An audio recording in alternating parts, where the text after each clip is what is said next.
नमस्कार दोस्तों, आप सबका स्वागत है हमारे चैनल नॉलेज IQ स्टूडियो में। आज हमारी परसेंटेज की तीसरी क्लास है। आज हम देखेंगे ये टाइप के क्वेश्चंस। चलिए देखते हैं पहला क्वेश्चन। एक परीक्षार्थी परीक्षा में 25% अंक प्राप्त करता है तथा 30 अंकों से असफल हो जाता है। दूसरा परीक्षार्थी 50% अंक प्राप्त करता है तो जो कि उत्तीर्ण अंक पासिंग मार्क्स से 20 अंक अधिक हैं, तो पूर्णांक यानी कि फुल मार्क्स क्या हैं। मतलब एक विद्यार्थी के 25% मार्क्स आते हैं तो वो 30 अंकों से फेल हो जाता है। दूसरा विद्यार्थी जिसके 50% मार्क्स आते हैं तो वो 20% अधिक लाता है पासिंग मार्क्स से। तो हमको ये बताना है कि पूरा जो पेपर था वो कितने मार्क्स का था। तो देखिए कैसे करते हैं। सबसे पहले हम लिखेंगे पहला जो विद्यार्थी है उसके कितने प्रतिशत मार्क्स आए, उसके आए 25% मार्क्स, और दूसरे विद्यार्थी के आए 50% मार्क्स।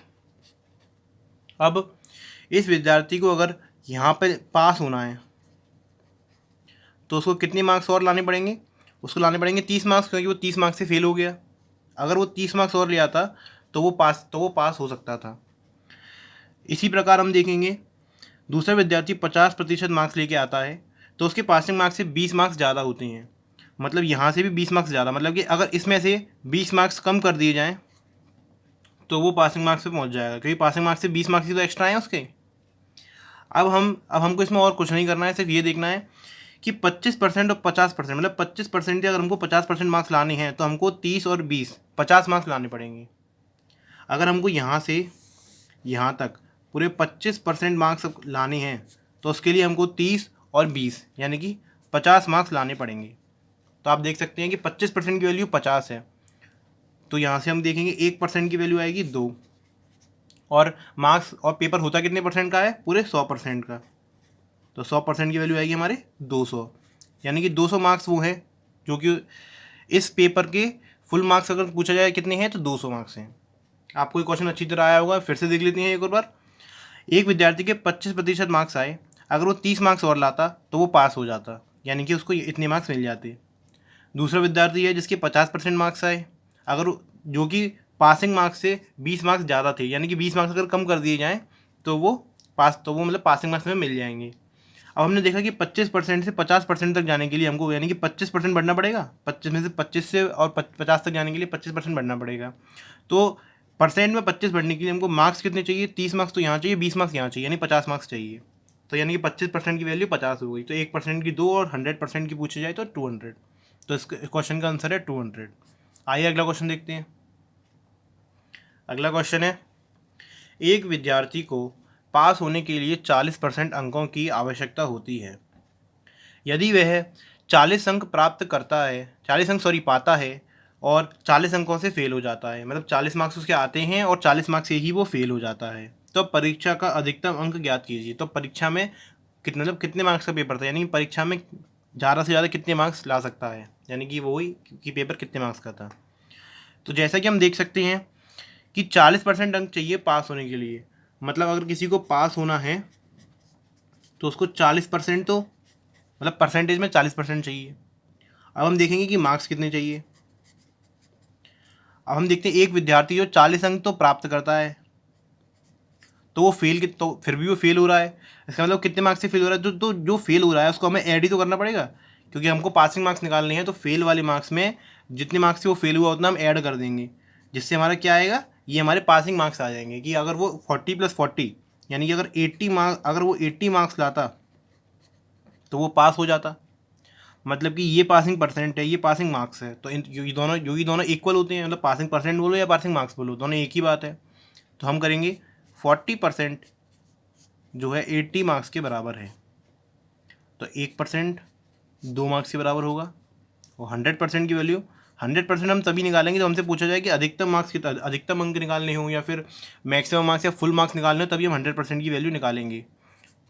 तो 200 मार्क्स का वो पेपर था। अगर हमसे ये पूछा जाता है कि पासिंग परसेंट कितना था और हमको ये पूछा जाता है पासिंग मार्क्स कितने थे, तो पासिंग मार्क्स थे 80, पासिंग परसेंट 40 जो हमको पहले से गिवन था। हमको इसमें ये पूछा गया था कि अधिकतम मार्क्स कितने हैं, इसलिए हमने ये निकाला। लेकिन काफ़ी क्वेश्चन में ये होता है हमको पासिंग परसेंट नहीं दे रखा होता, हमको पूछा जाता है कि पासिंग परसेंट क्या है। तो हर किसी में 100 की वैल्यू नहीं पूछी जाती है। आपको क्वेश्चन पढ़ के इस बात का ध्यान रखना है कि पासिंग परसेंटेज पूछे हैं या फिर फुल मार्क्स पूछे हैं। तो चलिए नेक्स्ट क्वेश्चन देखते हैं। नेक्स्ट क्वेश्चन, किसी परीक्षा में 40% छात्र गणित में असफल हो जाते हैं, 30% अंग्रेजी में असफल हो जाते हैं तथा 10% दोनों में असफल हो जाते हैं। दोनों विषयों में उत्तीर्ण होने वाले छात्रों का प्रतिशत ज्ञात करें। उत्तीर्ण मतलब है पास होने वाले। तो हमको इसमें दे क्या रखा है, हमको दे रखा है कि 40% गणित में असफल यानी कि फेल हो जाते हैं, 30% इंग्लिश में फेल हो जाते हैं। हमको इसमें फेल वाला परसेंट दे रखा है और हमको पूछा जा रहा है कि पास होने वाले बच्चों के कितने परसेंट बच्चे पास हुए हैं।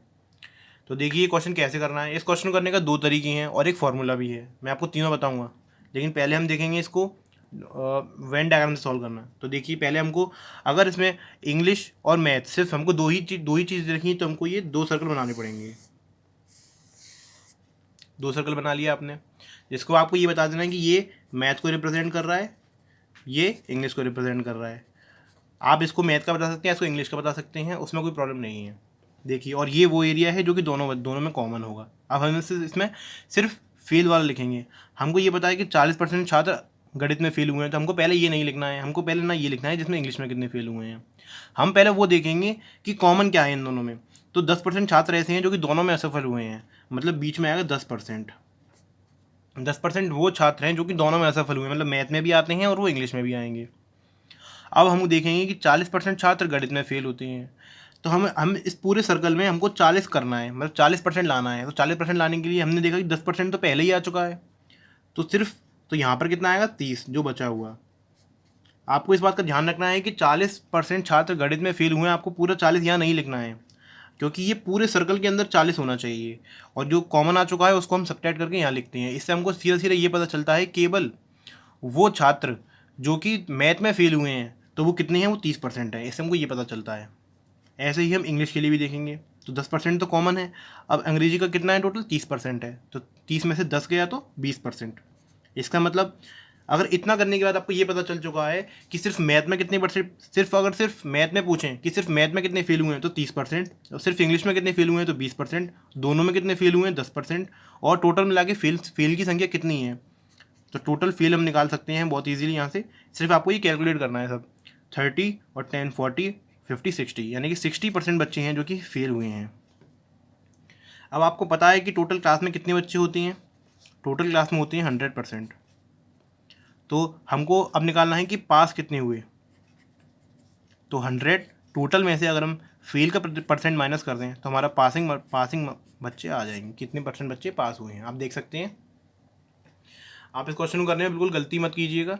आप अगर कभी सर्कल बनाते हैं तो इसको फिल कैसे करना है, सबसे पहले जो कॉमन एरिया है उसको फिल करना है, बाद में इंडिविजुअल को फिल करना है। आपको ये देखना है कि ये पूरे जो परसेंट दे रखे हैं फेल के दे रखे हैं, पास के दे रखे हैं। अगर ये फेल के दे रखे हैं तो हमारे फेल का आंसर आएगा, और पास के दे रखे हैं तो पास का आंसर आएगा। इसमें हमको फेल के दे रखे थे इसलिए हमारा फेल का आंसर आया। टोटल क्लास में 100% बच्चे होते ही हैं, ये आपको मानना ही पड़ेगा। और पासिंग मार्क्स आप पूछें कि कितने परसेंट बच्चे पास हुए हैं, तो टोटल में से अगर हम फेल माइनस करते हैं तो हमारे पासिंग बच्चे आ जाएंगे। आई होप आपको अच्छा लगा होगा। अब हम इसका दूसरा तरीका भी देख सकते हैं, एक डायरेक्ट हम बिना इस डायग्राम के कैसे करेंगे। देखिए आपको यहाँ पर लिखना है, टोटल मिला के फेल कैंडिडेट्स लिखने हैं। फेल कितने हुए हैं, 40 तो गणित में हुए हैं और 30 अंग्रेजी में हुए हैं। आपने देख लिया क्लास में 70% बच्चे फेल हुए हैं। अब 10% बच्चे ऐसे हैं जो कि दोनों में फेल हुए हैं। इसका मतलब आप थोड़ा कॉमन सेंस यूज़ करें तो 10% ऐसे बच्चे हैं जो कि हम यहाँ पर भी काउंट कर चुके हैं, यहाँ पर भी काउंट कर चुके हैं, यानी उनकी काउंटिंग 2 बार हो चुकी है।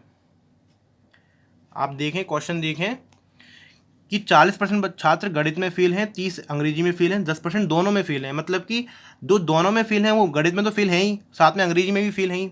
तो उनको हम 2 बार काउंट कर चुके हैं, इस 40 के अंदर भी काउंट कर चुके हैं, इस 30 के अंदर भी काउंट कर चुके हैं। इसीलिए हमको इसको न्यूट्रल करने के लिए एक बार 10 को माइनस करना पड़ेगा, क्योंकि वो 2 बार काउंट हो चुका है। तो हमने 10 माइनस कर दिया जो कि दोनों में कॉमन थे। तो अब इसका आंसर निकालेंगे तो भी हमारा 40 30 70 माइनस 10 60% बच्चे फेल होते हैं। यहाँ से भी आप निकाल सकते हैं कितने फेल हुए हैं, फिर वही सेम कंसेप्ट। तो आप बिना डायग्राम के भी इसको कर सकते हैं, और यही इसका तीसरा मेथड भी है। तीसरा मेथड यही फॉर्मूला होता है। फॉर्मूला कैसे देखते हैं, मैं आपके लिए फॉर्मूला लिख देता हूँ। अगर हमको फेल कैंडिडेट्स दे रखे हों तो एक पहले सब्जेक्ट में एक सब्जेक्ट को हम ए मान लेते हैं, दूसरे सब्जेक्ट को बी मान लेते हैं। एक सब्जेक्ट में जितने बच्चे फेल हुए या पास हुए, अगर फेल निकालना है तो ए में कितने फेल हुए पहले वो लिखेंगे, प्लस बी में कितने फेल हुए वो लिखेंगे, माइनस करेंगे इन दोनों में मिला के जो भी बच्चे कॉमन हैं।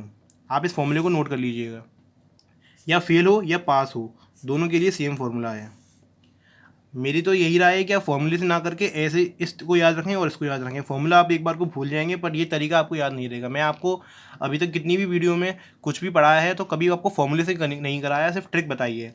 तो आप मेरा यही सजेशन होगा कि आप ट्रिक याद रखें, बाकी फॉर्मूला भी आपको पता होना चाहिए, इसलिए मैंने आपको फॉर्मूला बताया है। पास या फेल का फॉर्मूला दोनों का सेम है। चलिए नेक्स्ट क्वेश्चन देखते हैं।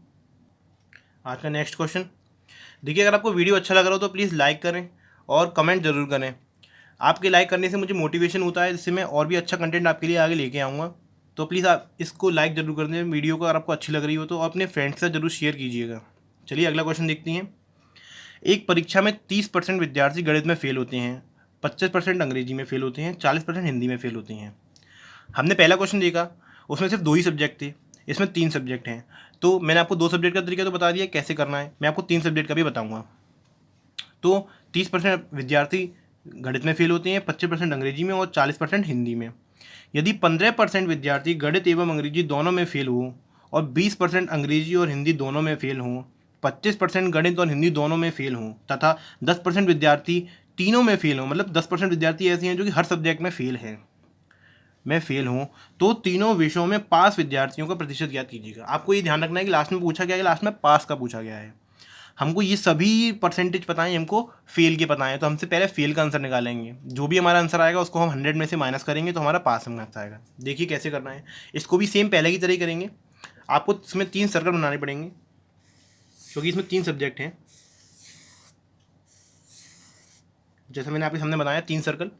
आप किसी को भी सब्जेक्ट का नाम, किसी को सर्कल को भी किसी भी सब्जेक्ट का नाम दे सकते हैं। इसको हमने दे दिया मैथ का नाम, और ये हो गया हमारा इंग्लिश का, और ये हो गया हमारा हिंदी का। अब सबसे पहले मैंने आपको बताया था हमको यहाँ पर फिल नहीं करना है, हमको पहले सबसे कॉमन फिल करना है। अब जब कभी आपको 3 सब्जेक्ट मिले तो हमेशा सबसे पहले वो फिल करेंगे जो तीनों में कॉमन हो, मतलब कि ये वाला एरिया सिर्फ यही एरिया ऐसा है जो तीनों में कॉमन है, सबसे पहले हम इसको फिल करेंगे। तो ये कितना है, 10% विद्यार्थी हैं जो कि तीनों में फेल हैं, तो हम पहले यहाँ पुट करेंगे 10%। देखा आपने, ऐसे आपको फिल करना है, आपको ये तरीका याद रखना है। दूसरा, इंग्लिश और मैथ इन दोनों में यानी 25% अंग्रेजी में फेल हैं, 15% विद्यार्थी गणित एवं अंग्रेजी दोनों में फेल हैं, 15% ऐसे विद्यार्थी हैं जो कि गणित और अंग्रेजी दोनों में फेल हैं, यानी गणित और अंग्रेजी, यानी कि इस पूरे में कितना आना चाहिए, 15% आना चाहिए, जो कि 10% तो यहाँ आ चुका है। तो आप देख सकते हैं इस पूरे के अंदर अगर 15 चाहिए और 10 यहाँ आ चुका है तो बचा कितना, 5% आपको यहाँ चाहिए। इसी प्रकार हम देखेंगे आगे 20% अंग्रेजी और हिंदी दोनों में फेल होते हैं, अंग्रेजी और हिंदी इसमें 20% बच्चे फेल होते हैं, तो 10% तो यहाँ आ चुके हैं, बचे हुए 10 हम यहाँ लिख देंगे। और 25% गणित और हिंदी दोनों में फेल होते हैं, इन दोनों में मिला के 25% होती हैं, तो 10 तो यहाँ आ चुका है और तो 15 यहाँ लिखेंगे ताकि 25% हो जाए। कंडीशन आपकी कभी चेंज नहीं होनी चाहिए। क्वेश्चन पढ़ के जो कंडीशन है अगर वो कभी चेंज नहीं होती तो आपने सही बनाया है, आप उसको चेक कर सकते हैं, क्रॉस चेक करना चाहें तो क्वेश्चन पढ़ के और इसको मिला सकते हैं। आपको कभी ये अगर यहाँ पे आप कभी भी कोई भी मिस्टेक होती है, अगर आपकी एक भी मिस्टेक होती है पूरा क्वेश्चन गलत हो जाएगा। अब हम देखते हैं, अब हमको सबसे पहले वो पढ़ना है जो पहली लाइन दे रखी थी। एक परीक्षा में 30% विद्यार्थी गणित में फेल होते हैं। अब मैथ में 30% होने चाहिए इस पूरे सर्कल में। हम देखते हैं अभी कितने हो चुके हैं, 10 हो चुके हैं, 15 हो चुके हैं और 5 हो चुके हैं। 10 और 15 25 और 5 30। हम 30 तो पहले ही हो चुके हैं, तो हम यहाँ पे लिखेंगे 0। इसका मतलब अगर कोई पूछे कि सिर्फ मैथ में पास होने वाले कितने विद्यार्थी हैं तो 0, यानी कोई भी विद्यार्थी ऐसा नहीं है जो सिर्फ अकेला मैथ में पास हुआ है। हम देखेंगे आगे 25% अंग्रेजी में फेल होने का है, 25% अंग्रेजी में फेल हुए थे। अब अंग्रेजी में 25% फेल हुए थे, तो आप देख सकते हैं 10 और 10 20 और 5 25, तो यहाँ पर भी कोई भी बच्चा ऐसा नहीं है जो कि इंग्लिश में फेल हुआ हो, ओनली सिर्फ इंग्लिश में फेल हुआ हो। और हम देखेंगे आगे क्या दे रखा है कि 40% हिंदी में फेल हैं, तो हिंदी में कितने हुए, 10 20 और 15 यानी 35, यानी कि 5% बच्चे अभी भी बचे जो कि हिंदी में फेल हैं, क्योंकि यहाँ पर हमको 40% दे रखा था, यहाँ इन सबको ऐड करते तो 35 होता है, तो 5 यहाँ आता है। अब इन सबको ऐड कर लेंगे तो हमको फेल का मार्क्स पता चल जाएगा कितने फेल हैं। आप इनको ऐड करें मेरे साथ, 10 और 10 20 और 10 30 और 40 और 5 45% बच्चे ऐसे हैं जो कि फेल हैं। ये मैंने आपको एक्सप्लेन करके बताया इसलिए इतना टाइम लगा है। अगर आप प्रैक्टिस करेंगे, आप 2 या 3 क्वेश्चन भी कर लेंगे इसके, उसके बाद आपको बिल्कुल भी टाइम नहीं लगेगा, आप इसको विदिन 10 to 20 सेकेंड्स में आप इसका आंसर निकाल सकते हैं। Fail 45%, total 100%। आपको पूछा जाए पास तो 100 माइनस का 45, 55% बच्चे ऐसे हैं जो कि परीक्षा में उत्तीर्ण हुए यानी कि पास हुए हैं। तो आपने देखा। अब हम कल नेक्स्ट वीडियो में हम और टाइप्स देखेंगे, लेकिन आपको आज का सेशन अगर अच्छा लगा हो तो प्लीज़ इसको लाइक कीजिएगा और हमारे कमेंट बॉक्स में कमेंट करके बताइएगा कि आपको कैसा लगा। अपने फ्रेंड्स के साथ जरूर शेयर कीजिएगा। इससे पहले वाली वीडियो का लिंक हमारे डिस्क्रिप्शन में दिया हुआ है, आप उसको देखना चाहें तो आप देख सकते हैं। उसमें भी हमने काफ़ी कंसेप्ट बताए हैं। Thank you.